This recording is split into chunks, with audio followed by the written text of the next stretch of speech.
so what we've done is identify we have a large rotator cuff tear here, likely going to place in 3 anchors there. We placed our first anchor down deep inside the bone. What we're going to do is begin passing sutures through the torn edge of that tendon. There's our first one. There's our second one. Then we'll begin using the Autopass here for our remaining sutures. What I do is I have my assistant seesaw the stitches that we want to trap in the jaw. Go ahead and seesaw that. We'll entrap it within the jaw, and then we'll take a nice large bite of tissue, pass, and retrieve through the posterior cannula. And then we'll retrieve those 3 partner stitches, and we'll place the second anchor directly next to the first, about 5 millimeters from the articular margin and right along dead man's angle there. And what we'll do is bury that down inside the bone, past the seating line, and then we'll begin passing those stitches in a similar manner. And I just keep track of what stitches I'm passing as I go, seesaw, and then I just tie them all at the end. That way I don't have any getting tangled.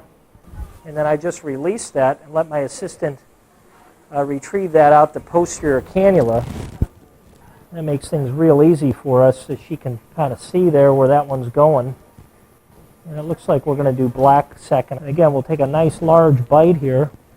We'll just keep passing one after another.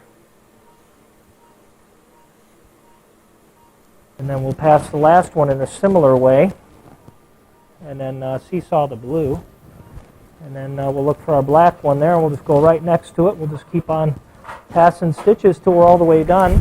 Then we'll grab all the partners and we'll put in our last anchor then. Place our last anchor here along the anterior margin of the repair.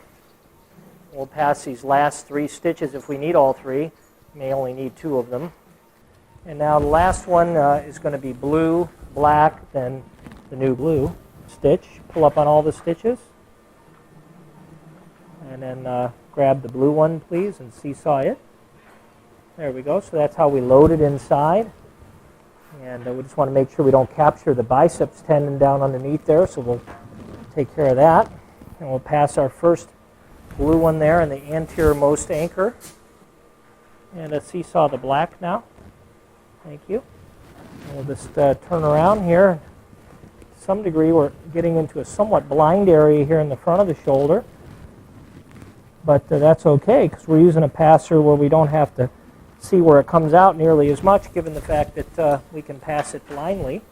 And we'll just pass our last stitch here using a antegrade suture passer, just this raven. All right, so there's your repair. Can you make it stop? That all looks perfect. There's the back edge of the repair, middle zone, front zone of the repair.